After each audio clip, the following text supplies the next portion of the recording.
Butler es una filósofa norteamericana de enorme influencia actualmente. Se doctoró en Yale y desde los años 90 da clases en la Universidad de California en Berkeley. Su actividad se ha desarrollado en los campos de la ética y la filosofía política, pero su relevancia viene dada sobre todo por sus aportaciones a los estudios feministas, de teoría de género y de teoría queer. Su gran aportación es la noción de performatividad de género, que lanzó en su libro más conocido, El género en disputa, feminismo y la subversión de la identidad, publicado en 1990 y con el que trascendió el ámbito académico. En este vídeo vamos a intentar explicar el pensamiento de Butler y su concepto fundamental de performatividad de género, precisamente partiendo de lo que dice en El género en disputa y algunas de las precisiones y correcciones que ha hecho posteriormente gracias a algunas de las respuestas críticas al libro y la propia evolución de Butler. Butler ha explicado su objetivo al escribir El género en disputa como el de abrir el campo de lo que es posible en nuestra sociedad. Se trata de examinar cómo podríamos crear una sociedad más inclusiva, una sociedad que no eliminase la posibilidad de aspirar a una vida de ciertas minorías que no hacen daño a nadie y que, sin embargo, son tachadas como anormales, aberraciones o incluso abominaciones incomprensibles totalmente desde la perspectiva de heterosexualidad obligatoria que ha regido tradicionalmente la sociedad. Esa es la forma práctica de explicar lo que se propone Butler. La forma académica y filosófica es que lo que hace es una genealogía crítica de conceptos como género, sexo o sexualidad, y la hace desde una perspectiva postestructuralista. Así se configuran una serie de preguntas, tanto sociales como filosóficas, a las que Butler busca dar respuesta. ¿Qué es el género? ¿Cómo se produce y se reproduce? ¿Es natural? ¿Es cultural? ¿Es el género cultural mientras que el sexo es natural? ¿Es el sexo también cultural? ¿Cómo se establece la identidad de género? ¿Se nace o se hace? ¿Hay una identidad del sujeto previa a todo lo demás? O dicho de forma filosófica más enrevesada, ¿existe un sujeto prediscursivo que tiene una esencia determinada? De cómo se vayan respondiendo estas preguntas se derivará la posibilidad de enfrentarse a otra cuestión. ¿Son los binomios masculino-femenino, macho-hembra, hombre-mujer naturales? ¿Es necesario el binario? ¿Lo necesita la naturaleza? ¿La cultura? ¿Lo necesita el feminismo? ¿Se puede salir de ese binario? ¿Sería esto útil o perjudicial?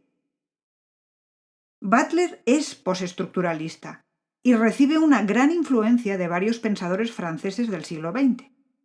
Aquí vamos a destacar dos guías que facilitan la comprensión de su pensamiento. Primero, no hay nada fuera del texto. La frase más famosa del postestructuralista más influyente, Jacques Derrida, es básica aquí. Segundo, el marco en el que vivimos, ese texto del que no se puede salir, es una expresión del poder. Aquí la influencia directa es Michel Foucault. El poder está en todas partes y, de forma especialmente relevante y coercitiva, en todo lo referente al propio cuerpo y su deseo. Veamos. Derrida, en todas las acepciones posibles de su frase, lo que expresa es que no hay sujeto que se pueda situar fuera del sistema, que es básicamente lingüístico en el que está. El sujeto está determinado por el lenguaje. Esto ya está en el estructuralismo. Y no puede situarse fuera. Esta es la novedad del postestructuralismo. Nadie puede actuar como si pudiese observar la realidad desde fuera. La realidad, la verdad externa, no existe para el sujeto. Es inaccesible para él. En lo que respecta a Butler, esto se traduce por no hay nada prediscursivo. Cuando utiliza discursivo, quiere decir producto del lenguaje, de la cultura, ya dentro del texto. No va a encontrar acceso a un fuera, ni a nada previo. No hay un sujeto previo que se identifica, ni hay posibilidad alguna de acceder a un estado previo a la cultura que sería un estado de naturaleza, sin represión cultural. Todo es cultural.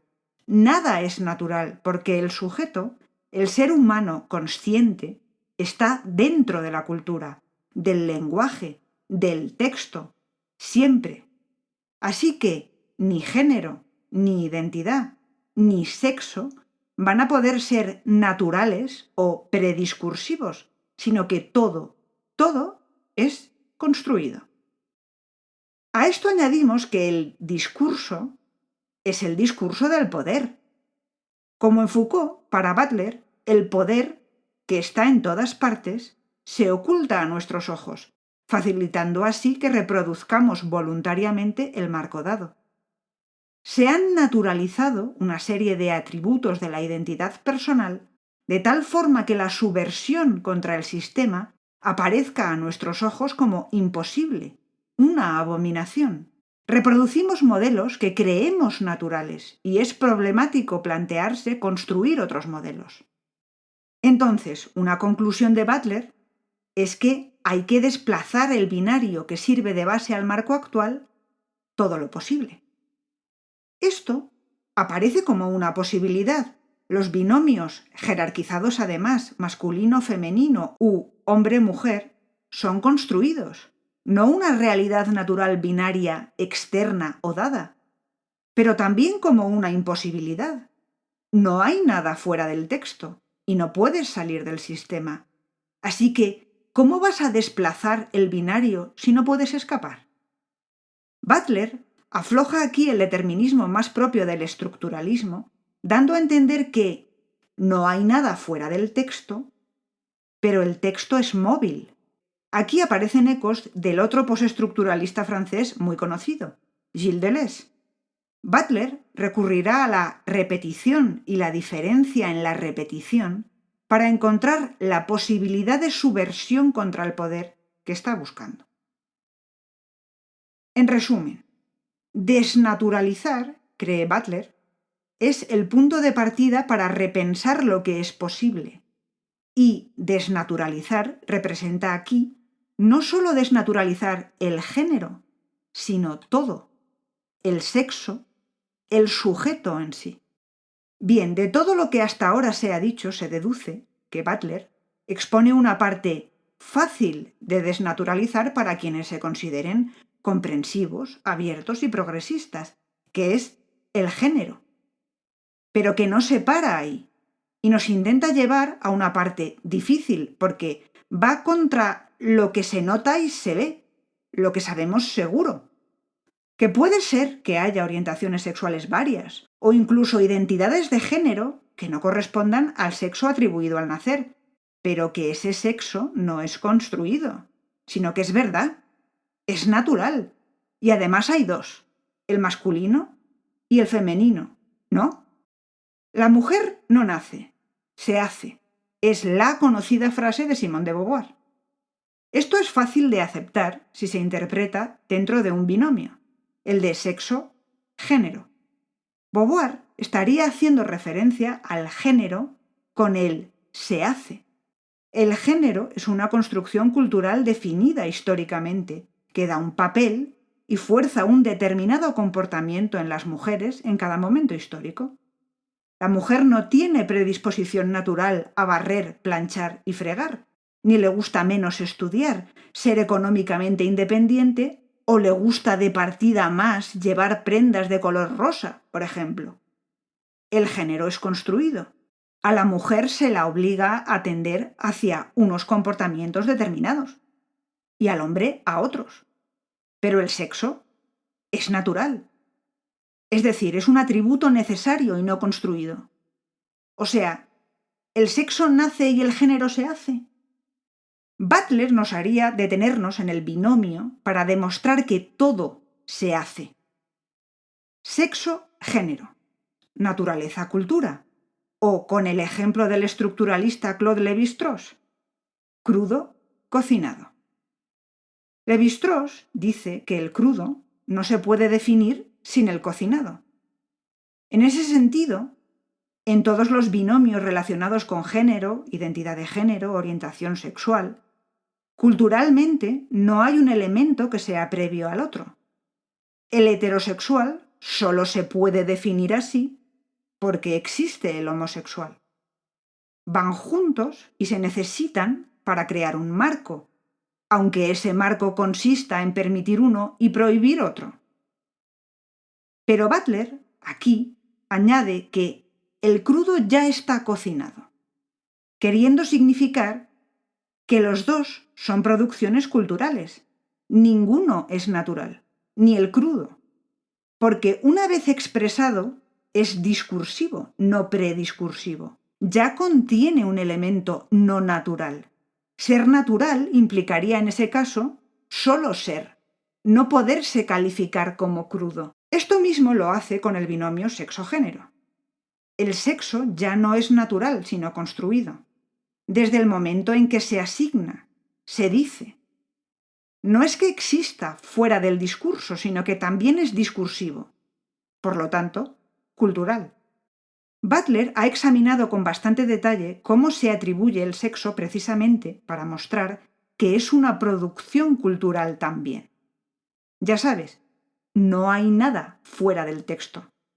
Es asignado por otro sujeto discursivo, que no está fuera de la cultura, y por lo tanto tampoco es previo, está dentro de lo construido.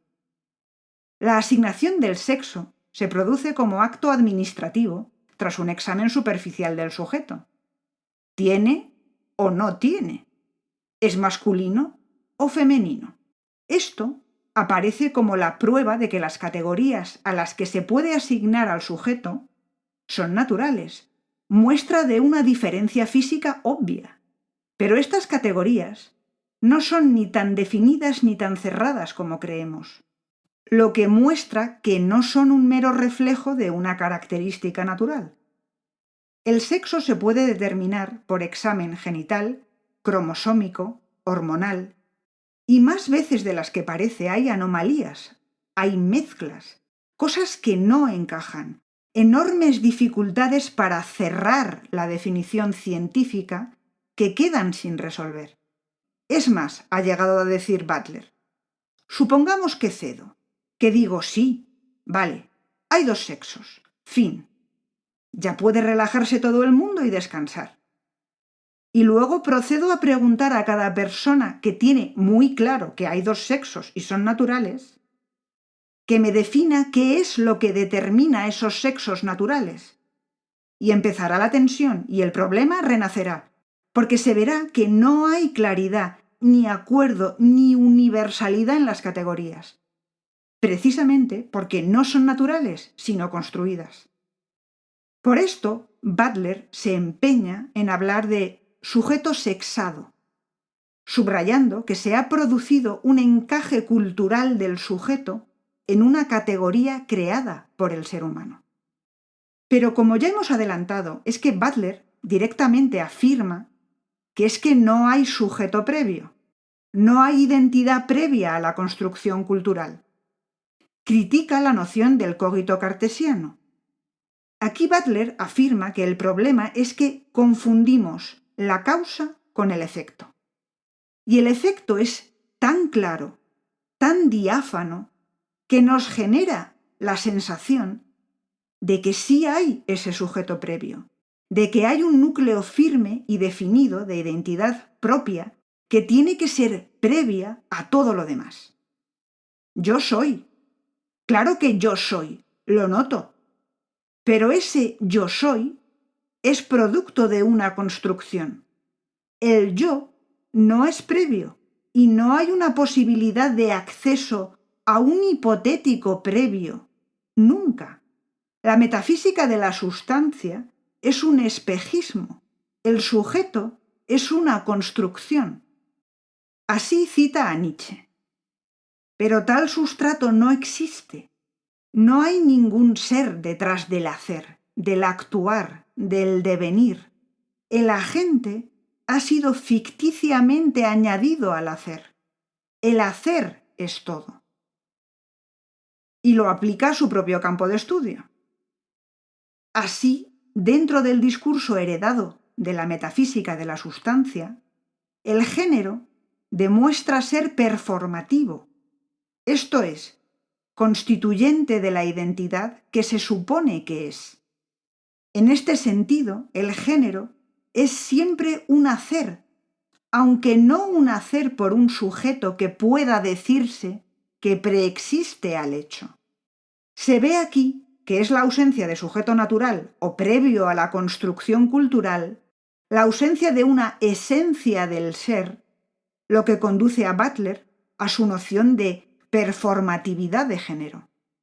Al no haber identidad natural o previa, el sujeto no expresa su identidad, sino que actúa su identidad. Es una performance, la que a través de acción repetida genera la identidad. El género es una imitación sin original, es una imitación constante de una copia que se cree que imita un original, natural y puro, que no existe. Parte de un significado recibido por el sujeto que imita en la expectativa de alcanzar esa esencia que imita, pero que no existe. La performatividad es fundamental en toda la concepción de Butler. Es la consecuencia de todo lo que expone y también es la afirmación de una posibilidad de subversión. Si no hay esencia del sujeto previa a la cultura, todo es acción o performatividad. Esa performatividad se da en el marco de lo permitido o aconsejado, de la matriz patriarcal de heterosexualidad obligatoria, esto es, en el marco creado por el poder, que no es otra cosa que una cultura que tiende a asegurar su supervivencia. Así, la performatividad refuerza el marco existente. Es una acción repetida y pública que no puede escapar al marco dado, porque, como no hay nada fuera del texto, pues no podemos escapar al marco o a la matriz, ¿no? Bueno, pues ya dijimos al principio que aquí Butler introduce como vía subversiva la movilidad del texto o la diferencia en la repetición. El poder tiene dos consecuencias. Es coercitivo, pero también es generativo, dice Butler. Quiere la reproducción de un modelo, pero sin buscarlo, genera también comportamientos y situaciones que no buscaba. Porque la repetición del modelo dado no es perfecta. Hay repetición con diferencia. Así el marco puede ser desplazado. Así la performatividad de género, esa repetición sin original, puede ser subversiva. Sobre todo si se es consciente de que es performatividad y no esencia expresada. Así en Butler hay determinismo. El sujeto es creado, viene determinado por un marco cultural, pero no totalmente. Igual que los conceptos no se pueden definir de forma totalmente estable y cerrada y por eso varían con el tiempo, el sujeto que es construido tiene un cierto margen para intentar desplazar el marco, en este caso el del binario, para ampliar cuando incluye ese marco. El poder está y estará en todas partes, pero Butler cree en la posibilidad de redespliegue de ese poder. Queda por explorar si esta posibilidad afirmada por Butler podría ser útil o perjudicial. En esto se han enunciado críticas a Butler en referencia a dos colectivos a las que ha respondido. Veamos, una sería la perspectiva del feminismo. La pregunta es, ¿acaso no necesitamos definir mujer para poder actuar políticamente para defender sus derechos? ¿Cuestionar el binomio masculino-femenino es en realidad un daño al feminismo? Butler dice que no, que más bien al revés. Primero, ella precisa que lo que cuestiona es la definición cerrada y estable. Sin concepto estable, no deja de existir el sujeto político mujer que lucha por sus derechos, sino que ese concepto no se cierra, de manera que no es excluyente. No se niegan momentos históricos anteriores y a la vez se permite una evolución futura. Butler precisamente critica que el feminismo pueda unir su destino a la aceptación de la dialéctica del amo y el esclavo, a aceptar al fin un binomio más.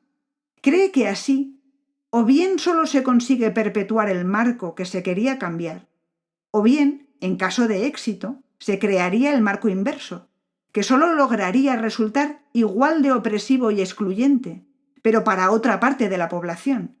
Y no se trata de eso, sino de ampliar lo que incluye el marco.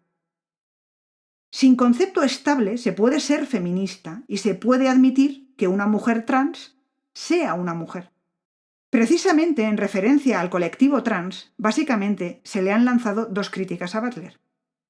Una sería que la performatividad de género, que se trate de una acción imitativa repetida, que todo sea una construcción, significa que cada cual puede elegir una o varias identidades de género a lo largo de su vida, como quien se cambia de ropa. Tal y como se ha expuesto aquí, el pensamiento de Butler no trata de eso. Precisamente Butler tiene problemas para escapar al determinismo. Que el género sea performativo no implica que el sujeto sea libre para reinventarse constantemente. El sujeto está muy determinado en su construcción, aunque precisamente observar la performatividad o aceptar que todo es construido permita ampliar el marco de lo que se plantea como posible y la evolución personal del sujeto. Butler dice que en el abanico de interpretaciones que se han hecho de la performatividad de género, no hay que irse ni al máximo determinismo ni tampoco al máximo voluntarismo. La otra va directa al núcleo filosófico de toda la concepción de Butler, la de ausencia de esencia previa del sujeto. Precisamente dentro del colectivo trans existió la percepción de que ese sujeto construido negaba su identidad, ese convencimiento que tienen algunas personas de que nacieron en el cuerpo equivocado y la lucha por corregir ese error. ¿Es menospreciada por Butler o ignorada? Porque parecería que el punto de partida es aceptar el cogito cartesiano y no negarlo. Butler señala que afirmar que el sujeto es construido no significa que esa construcción no sea real, ni resulte básica para la persona. El sujeto es un efecto, pero eso no lo califica como producto de una elección superficial. De nuevo, no está situándose en una posición voluntarista por el hecho de negar la existencia de una esencia natural. Butler, como sus antecesores postestructuralistas franceses, es muy reacia a prescribir una acción concreta, a dar instrucciones de uso para la subversión que busca. Quiere, como ellos, desestabilizar, provocando que miremos lo que creemos conocer de otra manera, para introducir mayor flexibilidad, que la performatividad, la imitación o repetición de modelos culturales, permita más variantes y no tenga que consolidar un modelo heredado.